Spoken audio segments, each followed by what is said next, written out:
Bismillahirrahmanirrahim. Innal hamdalillah nahmaduhu wa nasta'inuhu wa nastaghfiruh wa na'udzu billahi min shururi anfusina wa min sayyiati a'malina. Man yahdihillahu fala mudilla lahu wa man yudlil fala hadiya lahu. Asyhadu an la ilaha illallah Muhammadan abduhu wa rasuluhu la nabiyya ba'dah. Qala Allah Ta'ala fil Qur'anil Azim, ya ayyuhalladzina amanu taqullaha haqqa tuqatih wa la tamutunna illa wa antum muslimun. Wa qala aidan, ya ayyuhalladzina amanu taqullaha wa qulu qawlan sadida yuslih lakum a'malakum wa yaghfir lakum dhunubakum. Sallallahu alaihi wasallam. Wa syarrul umuri muhdatsatuha fa inna kulla muhdatsatin bid'ah wa kulla bid'atin dhalalah wa kulla dhalalatin finnar.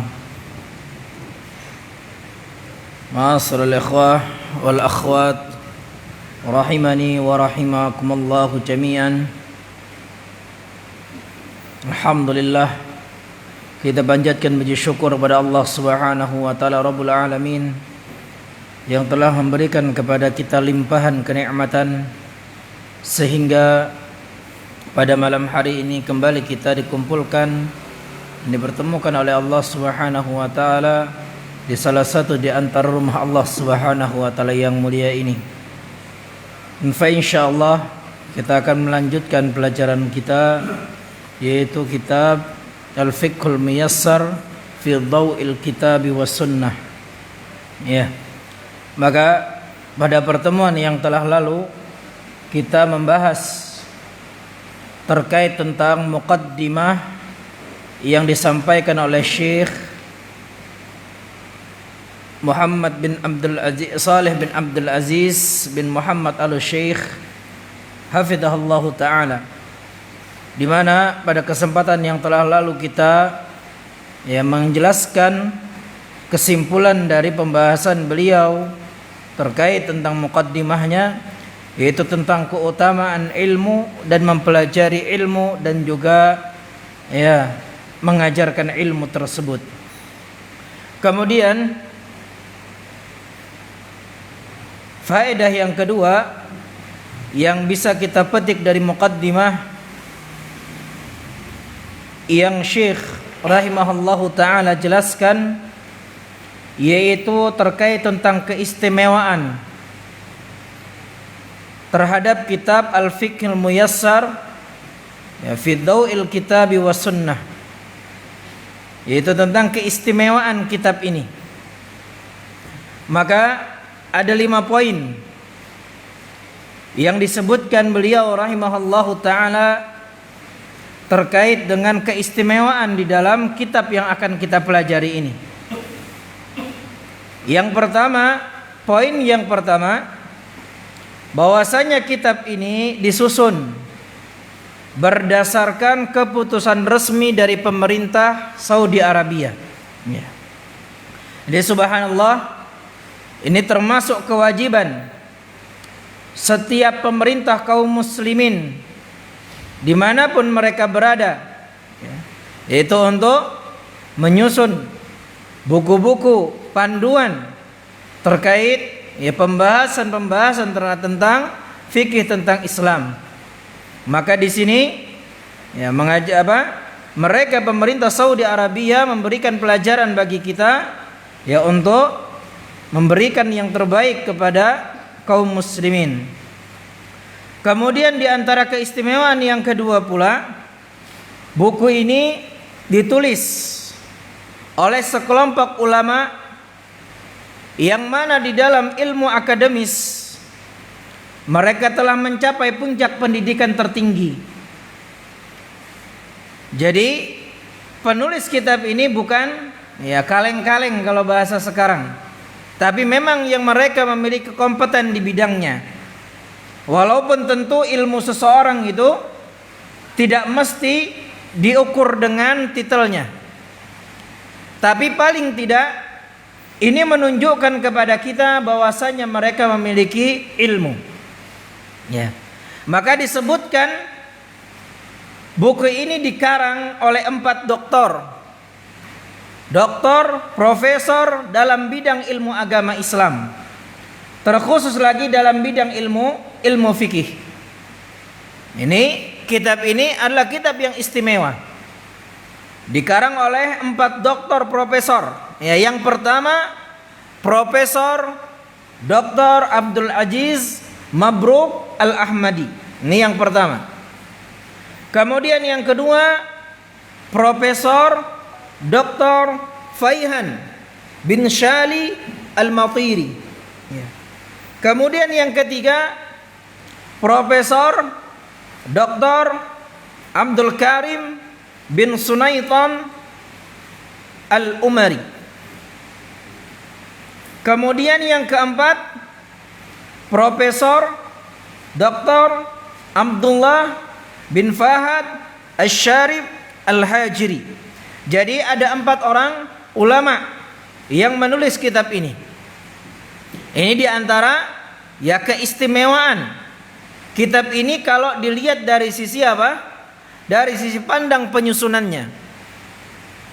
Kemudian muqaddimah yang ketiga, ya ringkasan yang ketiga dari muqaddimah kitab ini, bahwasanya ayat-ayat dan hadis-hadisnya itu diteliti kembali oleh Dr. Abdul Aziz Mabruk.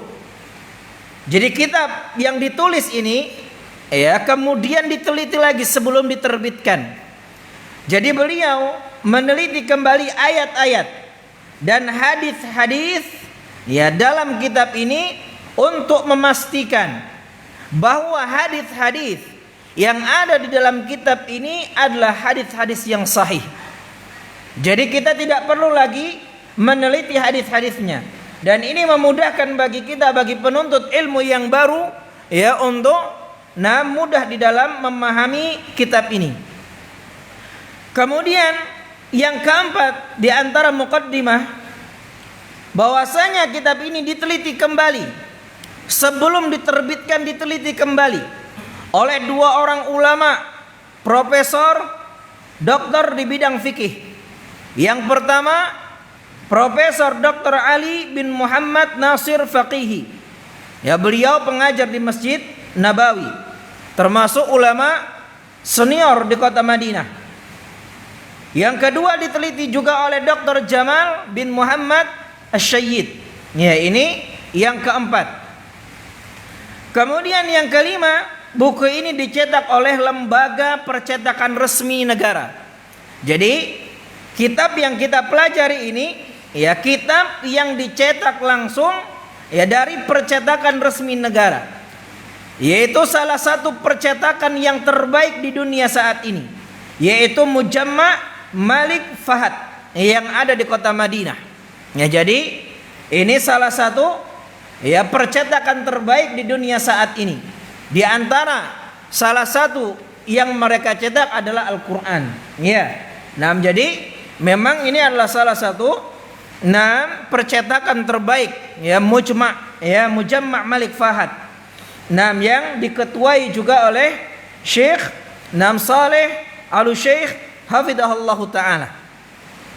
Kemudian bagian yang ketiga di antara keistimewaan buku ini dilihat dari sisi isinya.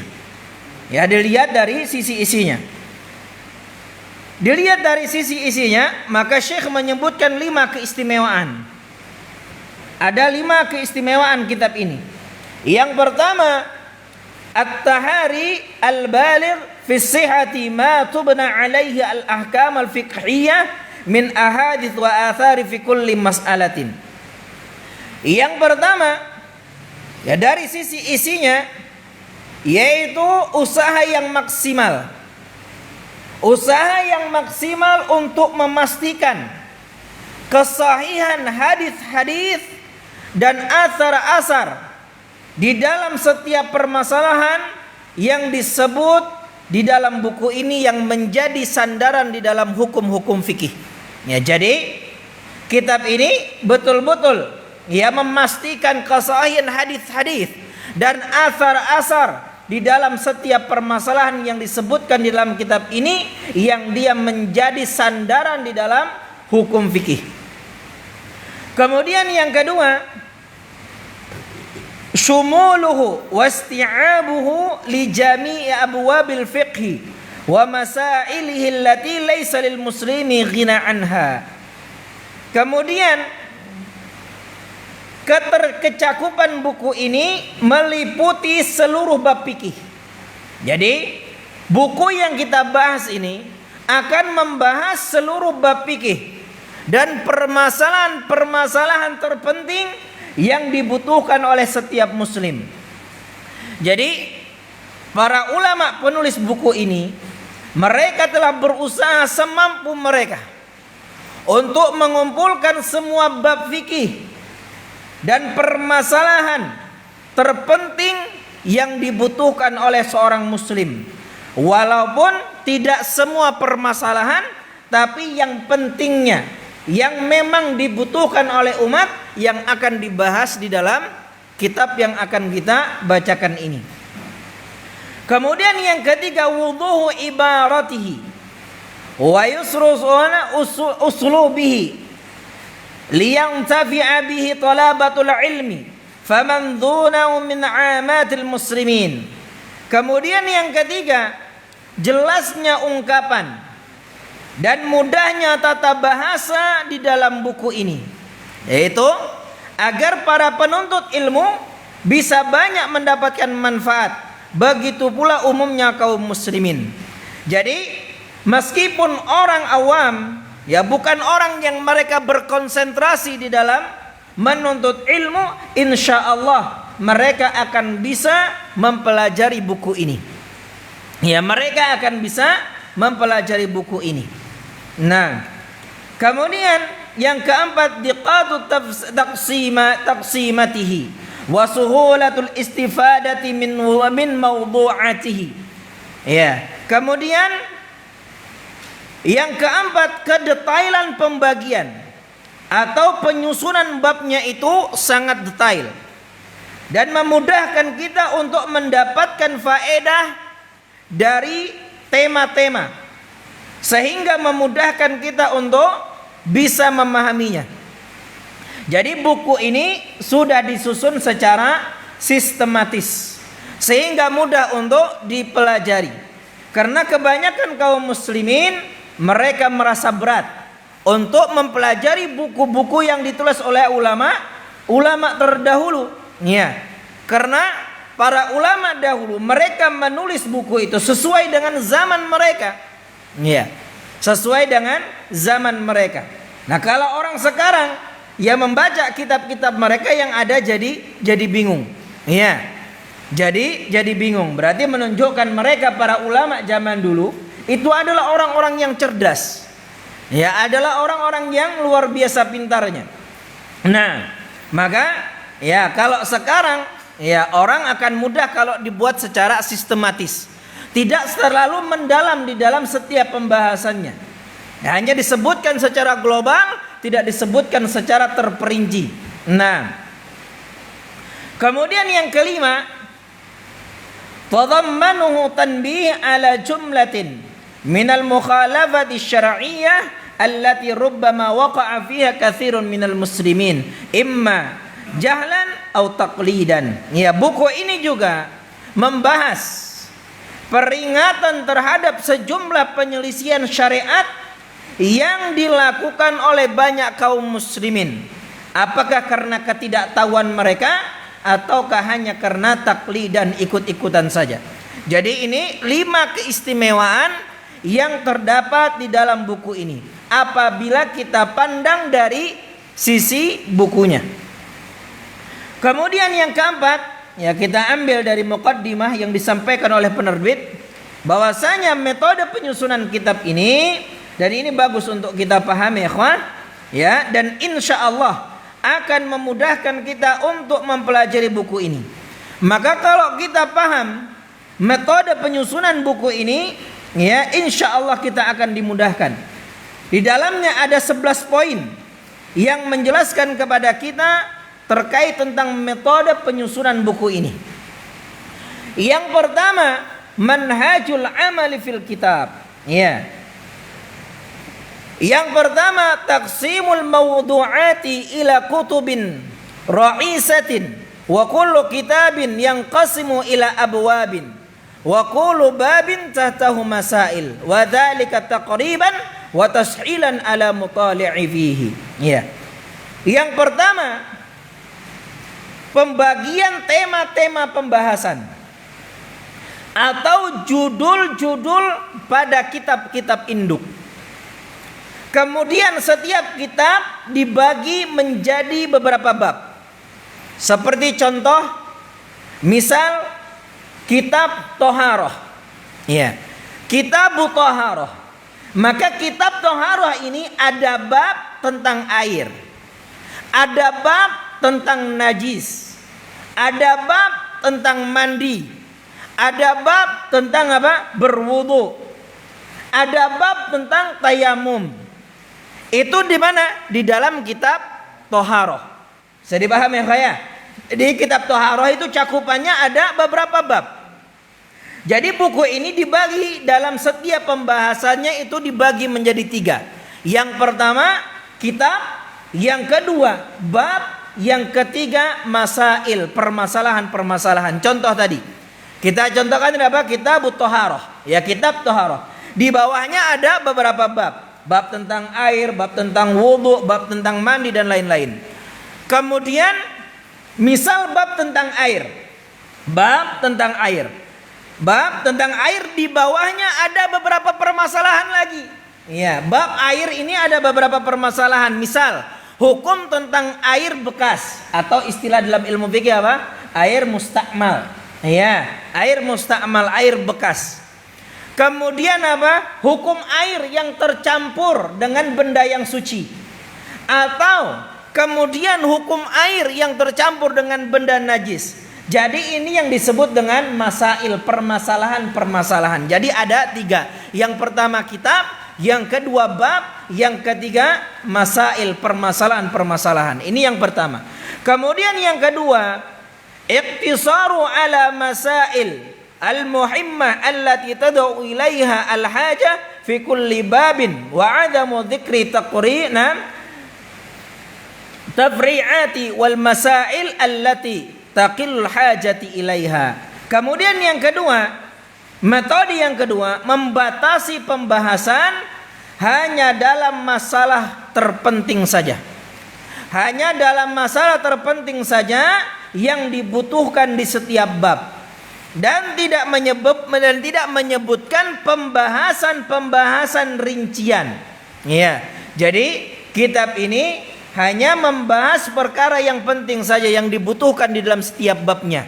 Ya, tidak menyebutkan pembahasan-pembahasan yang terperinci. Karena apa?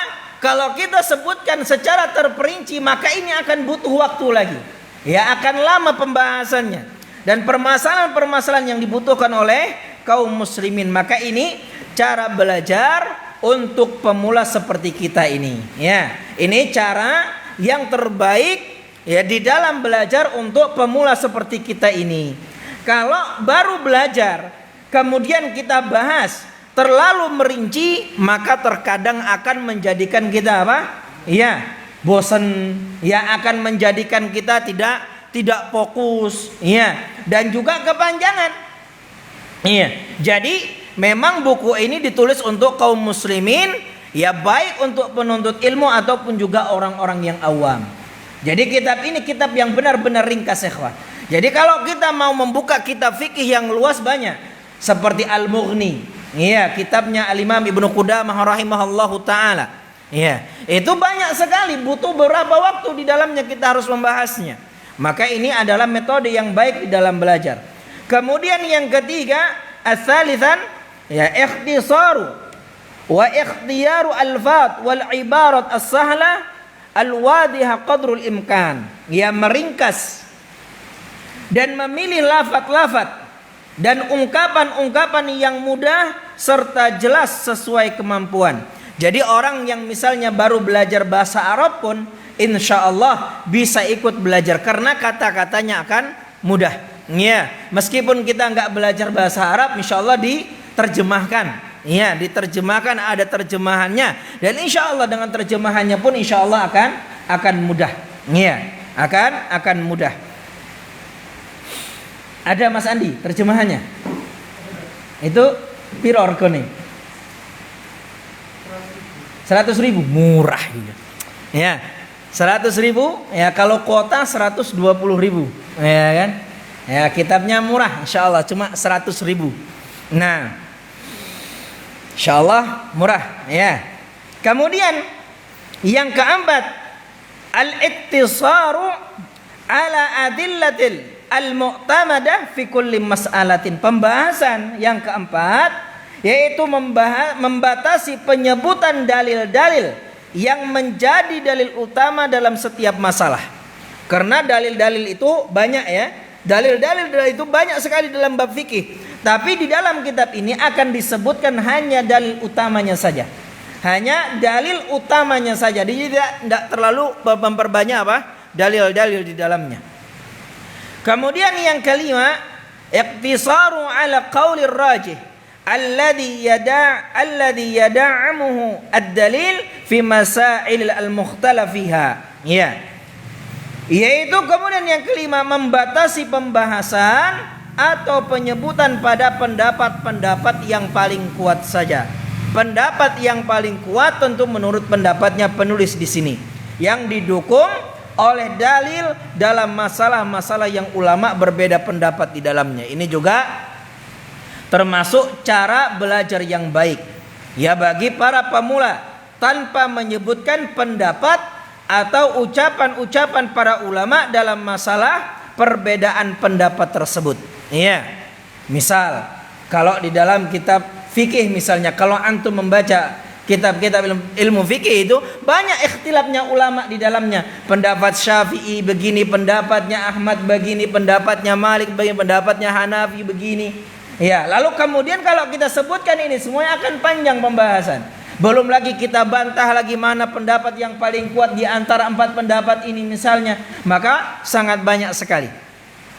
Kemudian yang keenam, azzul ayatil qur'aniyah wa tawthiquha wa dzalika bidzikri ismi surah wa raqmil ayah ya biziwari kulli ayatin waradat fil kitab.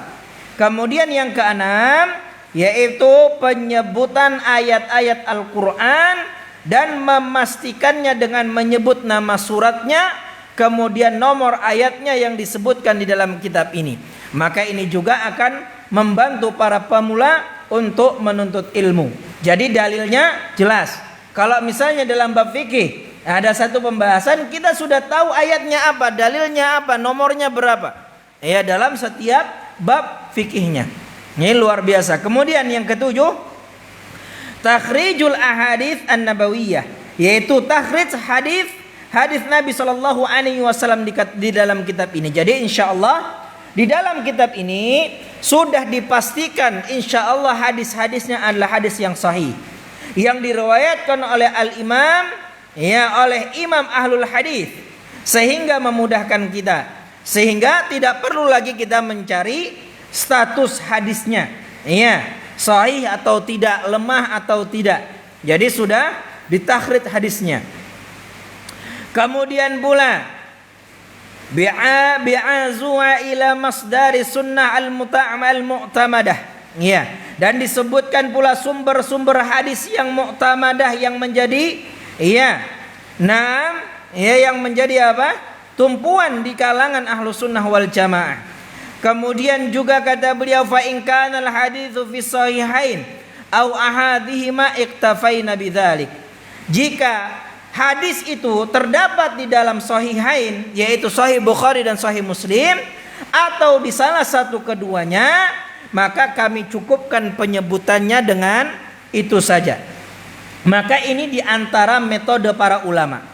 Jika hadis itu ada di dalam sahih Bukhari dan sahih Muslim, maka para ulama mereka mengatakan itu riwayat Bukhari dan Muslim, atau mereka namakan disebut dengan apa? Muttafaqun alaih ya, atau riwayat Bukhari saja, maka ulama mengatakan riwayat Bukhari saja. Kalau riwayat Muslim, mereka mengatakan ya riwayat Muslim saja. Artinya apa? Walaupun satu hadis itu diriwayatkan juga oleh Abu Daud, oleh juga Al-Imam Tirmidzi, oleh juga Al-Imam Ibnu Majah, diriwayatkan oleh An-Nasa'i, Ahmad, Malik, maka itu semua tidak perlu disebutkan. Dan inilah kebiasaan mereka ulama ahli hadis. Kenapa demikian? Karena ketinggian derajatnya Sahih Bukhari dan Sahih Muslim. Ya, karena ketinggian derajat Sahih Bukhari dan Sahih Muslim. Jadi ketika satu hadis diriwayatkan Al-Imam Al-Bukhari dan Muslim, tapi juga hadis ini diriwayatkan Abu Daud, ya, Al-Imam Tirmidzi, diriwayatkan juga Ibnu Majah, An-Nasa'i, diriwayatkan Ahmad, Malik, maka cukup hanya menyebutkan apa? Riwayat Bukhari dan Muslim ini sudah cukup tanpa menyebutkan ya Abu Daud dan lain sebagainya, karena memang ketinggian derajat dua kitab sahih ini. Ya. Dan termasuk kesalahan kalau hadis itu ada dalam riwayat Bukhari dan Muslim, lalu kita katakan hadis ini diriwayatkan Abu Daud, ya maka ini tidak benar. Ya, tapi menyebut Bukhari atau tanpa menyebut Muslim itu salah. Ya, itu salah. Tapi kalau kita hanya menyebut riwayat Bukhari tanpa Abu Daud, itu sudah tepat. Kenapa? Karena tingkat ketinggian Bukhari dan Muslim, dan itu diakui oleh ulama ahli hadis. Diakui oleh ulama ahlul hadis. Nah, wa illam yakun fi wahidin minhuma ya kharajnahu min dawawini sunnah al-masyhurah. Ya. Dan apabila tidak ada di dalam Sahih Bukhari dan Sahih Muslim, maka kami akan takhrij hadis-hadis tersebut dari kitab sunnah yang masyhur. Ya. Dan kata beliau, muqaddimina sunani al-arba'ah ala ghairiha, dengan mengedepankan sunan yang 4, yaitu Abu Daud, Sunan Tirmidzi, Sunan An-Nasa'i, dan Sunan Ibnu Majah daripada selainnya. Dan ini juga metode para ulama. Jadi kalau kita itu misalkan di suatu riwayat ada riwayatnya Abu Daud, ada riwayatnya Tirmidzi dan Malik dan Ahmad, maka Malik dan Ahmad tidak perlu disebutkan, hanya kita sebutkan Abu Daud dan Tirmidzi, itu sudah cukup. Dan apabila ada dalam riwayat Abu Daud dan Tirmidzi lalu kita katakan diriwayatkan oleh Ahmad tanpa menyebutkan Abu Daud dan Tirmidzi, maka itu tidak tepat. Maka itu tidak tepat. Karena apa? Ketinggian 4 kitab sunan ini. Sunan apa tadi? Sunan Abu Daud, Sunan apa? Tirmidzi, kemudian apa? Ibnu Majah, dan juga Sunan An-Nasa'i. Ya. Nah, ini ketinggian kitab tersebut. Kemudian kata beliau rahimahullah, ma hukmi ala ghairi ahadits sahihain wa bayanu darajatiha, disertai dengan penjelasan hukum serta derajat kesahihan hadis apabila hadis itu selain dari Bukhari dan Muslim. Jadi kalau hadis dari Bukhari dan Muslim itu tidak perlu disebutkan lagi derajat hadisnya, tidak perlu disebutkan lagi sahih atau hasan atau lemah.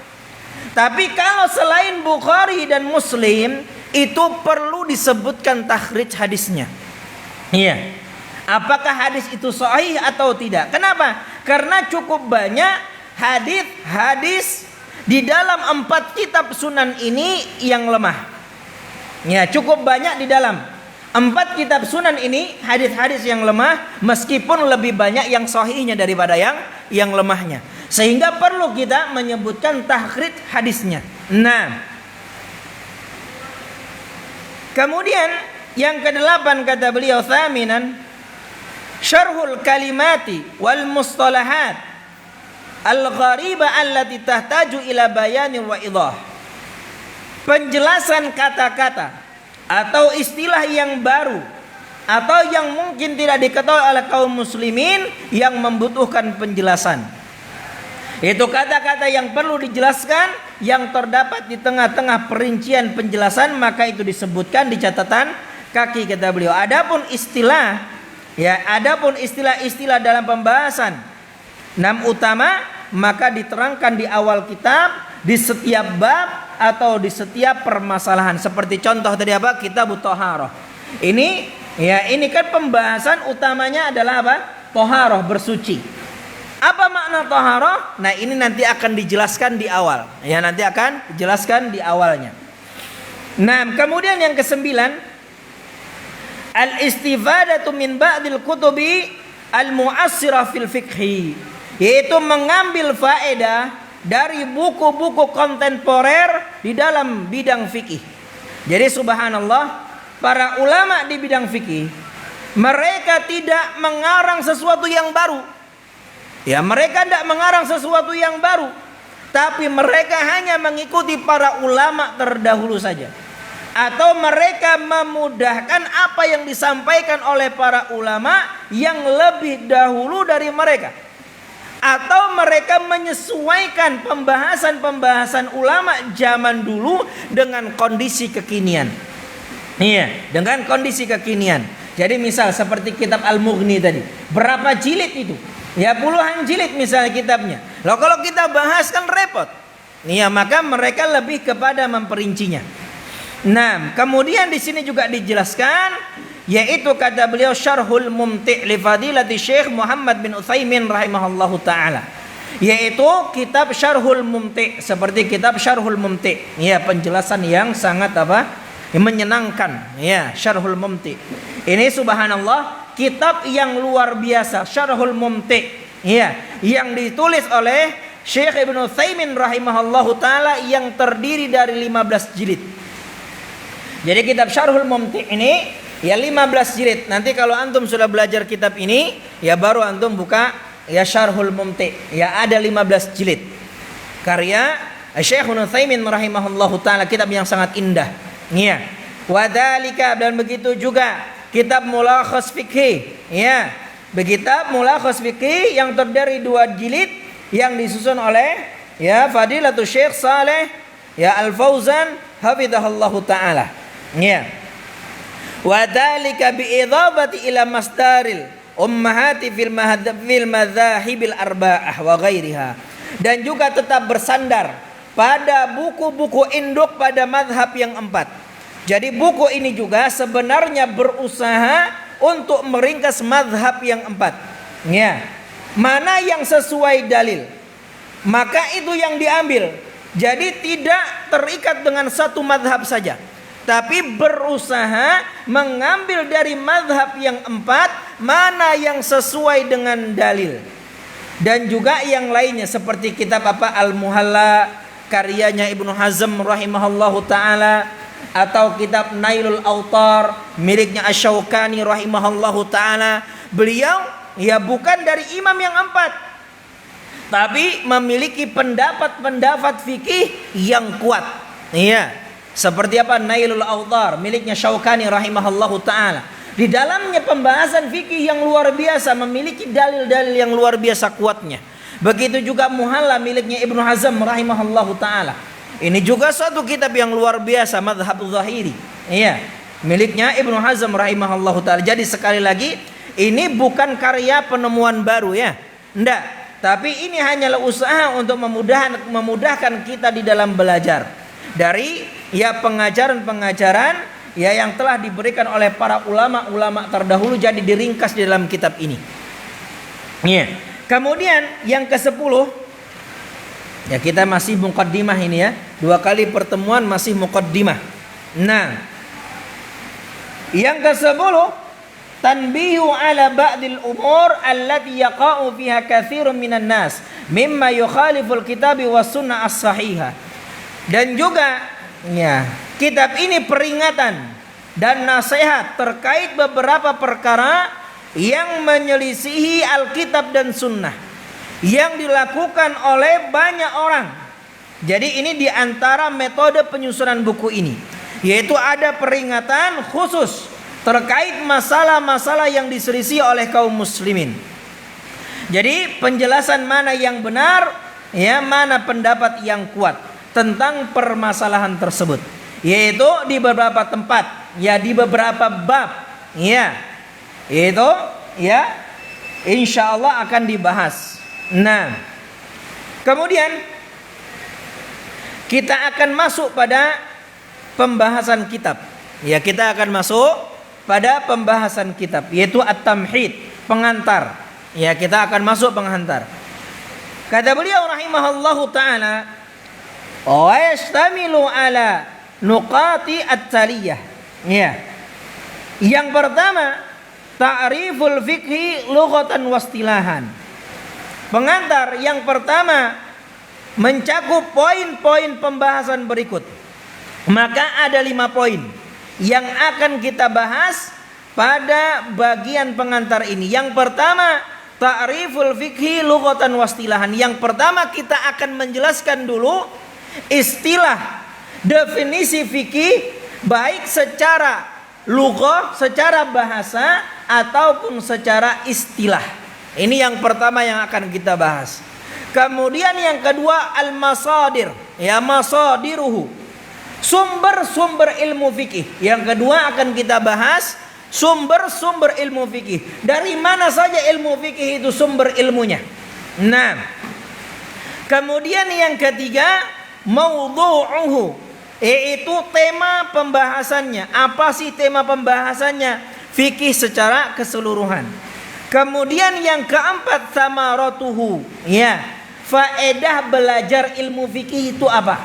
Nah, kemudian yang kelima, yaitu fadluhu, keutamaannya. Ya, keutamaan belajar ilmu fikih itu apa? Nah, ini akan kita bahas insyaallah pada pekan yang akan datang. Maka inilah 5 poin pengantar untuk belajar ilmu fikih yang harus kita pahami. Yang pertama tadi harus kita pahami dulu definisi fikih, baik itu secara bahasa ataupun secara istilah. Yang kedua, yaitu sumber ilmu fikih.